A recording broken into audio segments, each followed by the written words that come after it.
Yeah, so I've been at Rutgers for about a year now. Since Jonathan's my boss, I don't need to thank him though. So just,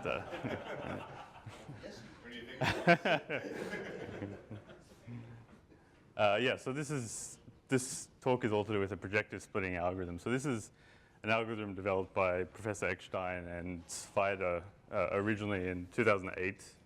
And so it's a method that's, I think, a fairly powerful operator splitting algorithm. And it's undergone a lot of different improvements over the past 10 years. And so one of the features of this method is that up until now, it has made use of backward steps or proximal calculations. In this work, we've found out a way to use forward steps for any Lipschitz continuous operators. And so it's an operator splitting algorithm for solving monotone inclusion. And probably the most general monotone inclusion it can solve is it's really faint, right? I don't know if I can't actually. Yeah, I can't. Just point. Yeah.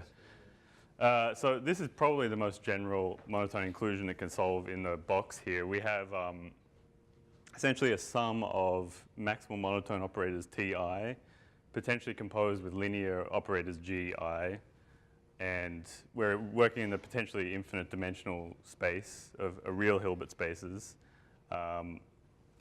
And if you are not really familiar with Hilbert spaces, you can think about just Euclidean space.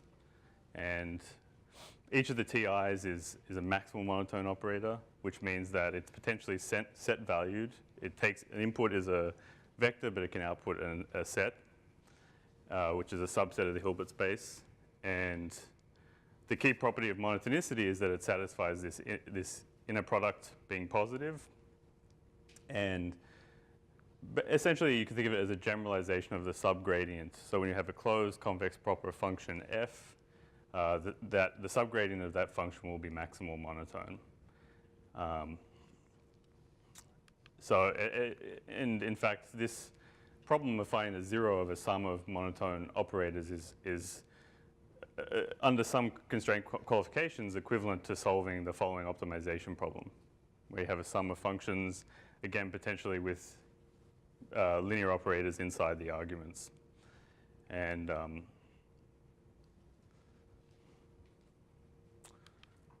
so for the purpose of this talk, I'll mostly ignore the linear operators. The algorithm can handle them fine, but just to simplify notation, we'll talk about the problem without the GIs. So what is operator splitting? Essentially, one of the key properties of these sorts of problems is that each individual TI is relatively easy to handle. Like if you need to find the zero of or solve the problem with just one individual operator, it might be there might be a closed form solution, or it might be a standard technique for doing that. The problem arises when you sum them together, so the properties of the operators confuse each other. So each TI is easy to process individually, and the same story for the matrices as well. Once you include the matrices, that can also make the problem more difficult. And so what we're looking for are algorithms that decompose the problem. Yeah. So typically for monotone inclusions, there are two fundamental calculations that are used. They're backward steps and forward steps. We've heard a lot about proximal steps during the workshop so far, or backward steps. I'll use the two interchangeably. But essentially, it's this calculation here with which it turns out for every input A, there will be a unique X, so long as Ti is maximal monotone. And essentially, it's a generalization of the projection operator. So when you have a function f, which is an indicator for a closed and convex set, then this is just the projection. And it inherits all of the nice properties of projection. And then the other type of calculation that is used is its forward steps. And normally you would need some additional assumption on the operator, like at minimum that it's single valued, typically. but usually some kind of continuity assumption as well. Uniform continuity, Lipschitz continuity, and this is the standard gradient descent scheme. And so these are just a few of probably the most famous examples out there where you've got a combination of forward and backward calculations that you do based on the particular assumptions on the operators involved. So projective splitting, now this is actually I would say it's not as well known as any of those methods thus far, but it's got a kind of a different convergence mechanism to the other schemes in this field. As far as I know, most of those methods, the analysis goes by expressing the updates as something like this, where you have pk plus 1 is equal to a mapping of pk.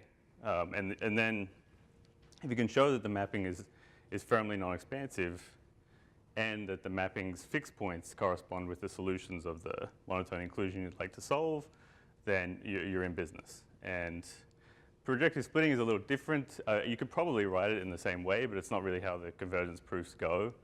I guess the high-level explanation of what it's doing is that you have a sequence of points that you're generating, and at each iteration you find a separating hyperplane between the current point and the solution set. And then you project onto that hyperplane. And the thing that makes it an operator splitting algorithm is that to create this hyperplane, you can use individual calculations on each TI. So that's the thing that makes it potentially a useful method. And there have been many extensions since the original work. So the original work in 2008 was just for 2 operators, T1, T2. It was extended to a general sum of operators. It was extended to handle the linear matrices, the GIs, linear compositions, in a way that doesn't change the basic prox calculation. So number 3, this is block-iterativeness, which is not I don't think it's a very common term in optimization, but what all that means is that at each iteration, you don't need to process every TI. So you can process a subset of the TIs, and the only real condition is that every TI is processed at least once every every m iterations, and m is just an arbitrary upper bound. And then asynchrony, so that's another very useful property, which means that the calculations involved don't have to use the latest information. So it might be useful in a distributed implementation. It means that when you have load imbalance and things like that, you don't have to wait for the slowest processor to update. So that asynchrony is really built into the method. The convergence proof handles it really easily. And parallel, of course, it's a sort of naturally parallel method. Of course, most operator splitting algorithms can be parallelized pretty easily. So all told, it's a very flexible method. The step sizes in the method can change with operator. The step sizes can change with iteration and operator. And that's a blessing and a curse, because you also have to determine a way to set the step sizes, but at least you have that flexibility. The number of times each operator is processed doesn't have to be equal. You can process one operator more often than another one. And the whole convergence analysis is completely deterministic, which I don't know if that's an advantage, but I just think it's kind of a neat thing. Yeah.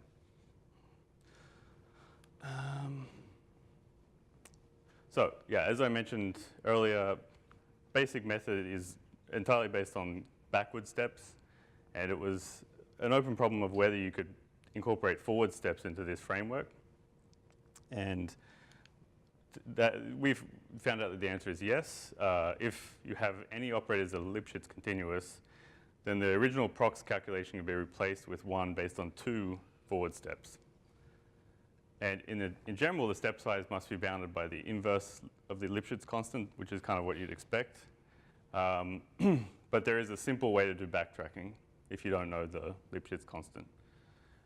And it's interesting that backtracking will also work if you don't have Lipschitz continuity, if you just have uniform continuity.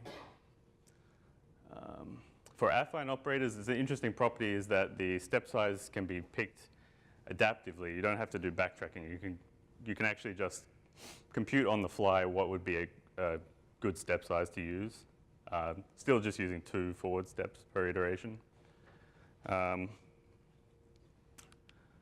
And all of those attractive features, asynchrony, block-iterativeness, parallelism are preserved. Anyway, why would this even matter? Well, I guess it's fairly well known that forward steps usually easier to do than procs or backward steps, because you're essentially just evaluating the operator as opposed to solving some kind of sub-problem. In saying that, one of the nice things about projective splitting is that the backward steps do not have to be computed exactly. So you don't actually have to do those sub-problems exactly. So I'll talk about that more in the experiments. Okay, so I'll go under the hood a bit about how the algorithm actually works. And so this, as Jonathan mentioned, this is a lifted scheme. So we're actually working in the primal dual space. And as I mentioned, we're creating hyperplanes that separate the current point from the extended solution set, or the set of primal dual solutions.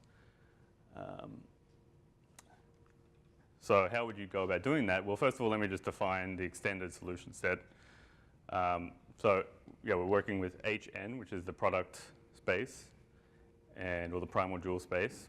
And essentially, if you look at this, you'll see that if Z is a solution to the original problem, then there have to exist W1 through Wn minus 1, which solve such that Z through W1, Wn minus 1 is in the extended solution set. So this essentially is a lifting of the original solution set into a larger space. And that's not too hard to see, but it's also possible to show S is closed and convex. So how do we construct a separating hyperplane? So we're going to use this phi k to be an affine function. We need it to satisfy 3 properties. It has to be affine. It has to be positive at the current point. And it has to be negative at any point in the solution set. So that's what we're going to use for phi k. This is how we're going to, this is the notation. And then the projection will be onto the point, the hyperplane such that phi k is 0. So it's an affine function. When you set it to be 0, that's a hyperplane. The projection is easy calculation. Yeah. I mean, easy if you know the gradient and the value of phi k. So what phi k do we use? Okay, so this is the expression, and it's parameterized by n points, xik, yik, that have to be chosen in the graph of the corresponding ti. And it's not too hard to see that it's affine. The affineness comes because the product ZWI is the issue that might make it look non-affine. They just cancel out from the 2 terms. The fact that it's negative for any solution set, any Z W1 through Wn minus 1 in the extended solution set is essentially, you can show that with monotonicity of each Ti. And just at the end I'm saying here, we're going to actually use the bottom expression because it's a simpler symmetric expression. So we're just introducing an extra Wn, adding that on the end. And that will let us write this nice symmetric form for phi.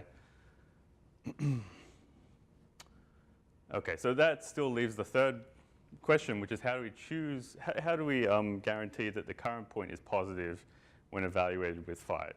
So this comes down to how do we pick xi, yik? So they have to be in the graph. So that means that yik is inside the set ti, xik. And additionally, we want each one of those sum ends inner products to be positive. So previously, and going all the way back to the original paper, this was achieved via a backward step. Now, it's fairly simple algebra. You just evaluate the procs of z plus rho wi. If you do a quick algebraic manipulation of that expression, plug them into the inner product, and you get that that's positive. And you also get, by virtue of the way the procs works, that yik is in the set tixik. So that's your basic calculation going back to 2008. And row is any positive step size. So we want to achieve that with when Ti is Lipschitz continuous, but now using forward steps as opposed to any procs. So how can we do that? So it takes a little bit of doodling around on paper to figure out a way to do it, but this update achieves what we want. So we now have two forward steps. The first is to update, we calculate T of Z, and we do something that looks like a gradient update. It's kind of like a gradient descent at Z with this additional dual variable Wi making an appearance. And then we update yik equals Ti xik. And why does that work? It's like a 3-line proof. You start with, remember we want to show that this inner product is positive. The first thing you do is you just add and subtract T of Z. And then in the first inequality, we just plug in the update for Tz minus W to get something essentially like what we had on the previous page. We then have this extra inequality, inner product we have to worry about. So you plug in the value of Y, and then we use, in the first inequality, Cauchy-Schwarz, the second inequality, Lipschitz continuity, and we get something that looks very similar to the prox update, except we have a minus Li. So what you do, you just pick row smaller than 1 on L, and it's positive. Now that's not the whole story of how the convergence is proved in these methods. You have to use Fager monotonicity type arguments, but essentially this type of relationship is key, showing that each of these inner products is lower bounded by Z minus xik. And yeah.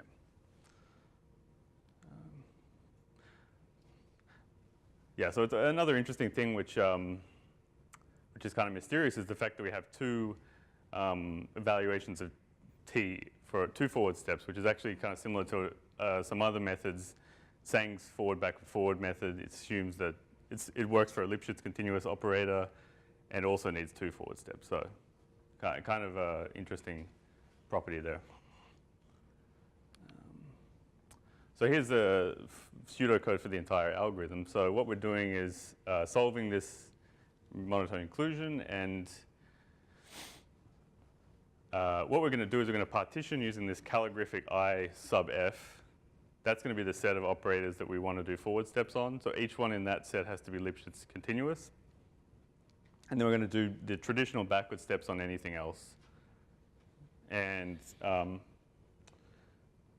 we also have this set ik, which is the active operators at each iteration. And as I said, we don't have to do every operator at every iteration. That's the block-iterativeness property.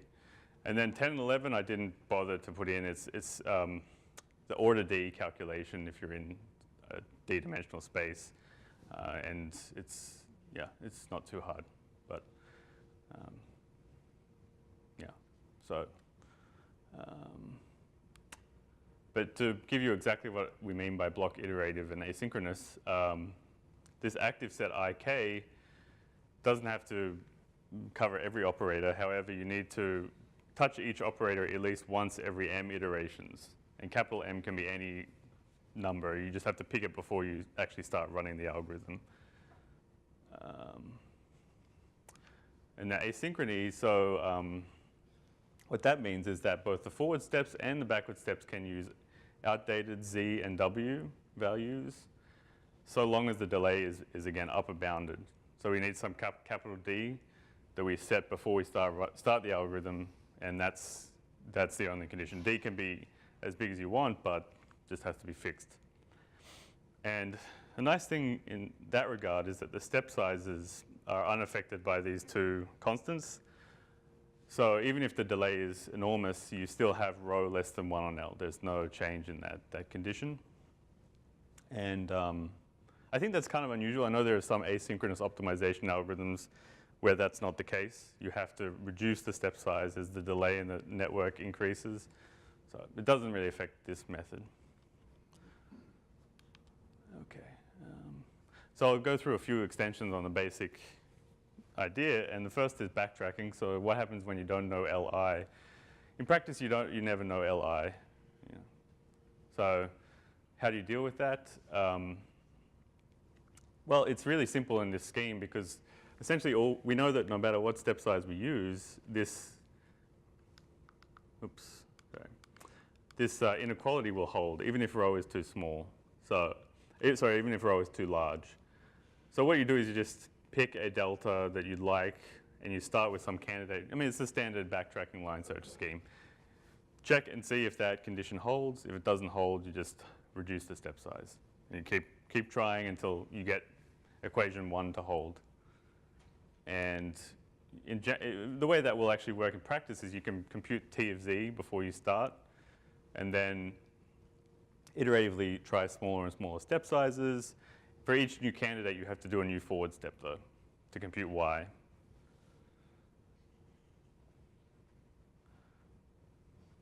But for affine, so you can see that something special will happen when it's affine because t applied to x will split. You'll get tz and you'll get this t applied to the second term because it's an affine operator. So that's why we can, in the affine case, pre-compute what will actually work, what step size will work. And that turns out to be this value. So t is a linear component plus a constant. And in that case, any step size less than this value will be fine, will actually work in the sense that it will cause 1 to hold. And you can pre-compute all of these things. Z you know, W you know, can compute that, can compute the denominator, the numerator. Yeah. It doesn't look obvious that this is a stable choice. It might seem like, oh, this could be infinity or 0, but it turns out that you can show that it's a well-behaved quantity. Yeah. And it causes the entire algorithm to work fine. Yeah, I mean, I guess in the optimization context, I don't know if this is unique or not, but normally if you're doing any kind of backtracking, even if you've got affineness in the problem, I think you have to do some kind of function calculation to see if your backtracking is good, some kind of Armillo line search thing. So I don't know if this is, I mean, the nice thing about the way the algorithm works is it splits the affineness completely apart from everything else in the problem. So that's why we can get away with this. So even if some parts, 10 minutes or 5? 10 minutes? Oh, okay, yeah, perfect. Okay. Yeah, so even if some parts, as I was saying, so even if some parts of the problem are not affine, it's okay. I mean, the affineness is completely dealt with separate to everything else. Okay, so I think I'm going to take a lot less than 10 minutes, but that's fine. Yeah, so as I mentioned at the beginning, the real problem we're interested in is when you have these GIs, the matrices. Now, the original way that this was dealt with in 2014, you still do a prox calculation. Now the input changes. So the input is now GZ rather than just Z. And that's nice because you're still doing the same prox calculation. So how does it work out for the forward steps? Same story, really. Instead of inputting Z, you input G of Z. And I think the nice thing about it is that the step size constraint is still 1 on L. There's no norm of G that affects the step size. I think that primal dual methods, normally the norm of G shows up in the step size. Yeah. Doesn't seem to affect this method. Oh, and uniform continuous operators, this backtracking will also work. So with the caveat that we require all the operators have to have full domain, at least the ones we're going to do forward steps on. So there's yeah, most of the problems with uniformly continuous operators that are interesting will have a bounded domain set. And this doesn't seem obvious how we can do projective splitting for them because the input to T of Z, so the input that we put to T, which is GZ in this case, we don't really have a way of controlling where that wanders. So it could wander outside of the domain of T. So, but nevertheless, we can handle uniformly continuous. Yep. Yeah, so we just today on arXiv actually published our convergence rates analysis. So we get a 1 on K ergodic rate, which means we have to take a running average in a particular way. Now, linear convergence is possible with strong monotonicity and co-coercivity. Yeah, interesting enough, it doesn't matter if it's the same operator, which is both, or different operators. Doesn't matter in this method. But yeah. Okay. But I should be clear that the co-coercivity restraints are kind of strong. So the way that I didn't actually put a slide on this, but the way the linear convergence result works is that we require one of the TIs to be strongly monotone, but then we require n minus one of the operators to be co-coercive. So it's a fairly strong condition to get the linear convergence rate. So yeah.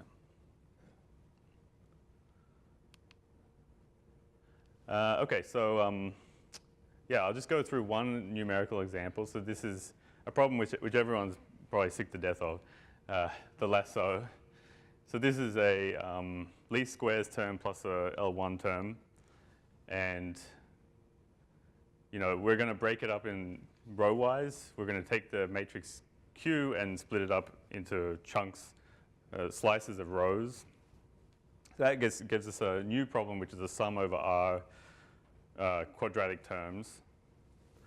And remember, we're solving for the zeros of a sum of monotone operators. So if you take the derivative of the objective function, each Ti for the first R components is an affine Lipschitz continuous term.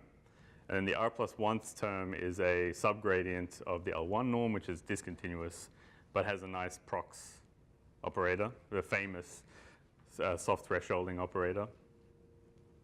So we're going to consider two flavors of projective splitting. So the first is the one from this talk, which I'll call PS4. So this is where we do forward steps with respect to each TI, and we can use the affine trick to pre-compute the backtracking value. The second one is we'll call PS back. This is the more traditional route for projective splitting, where we do backward steps.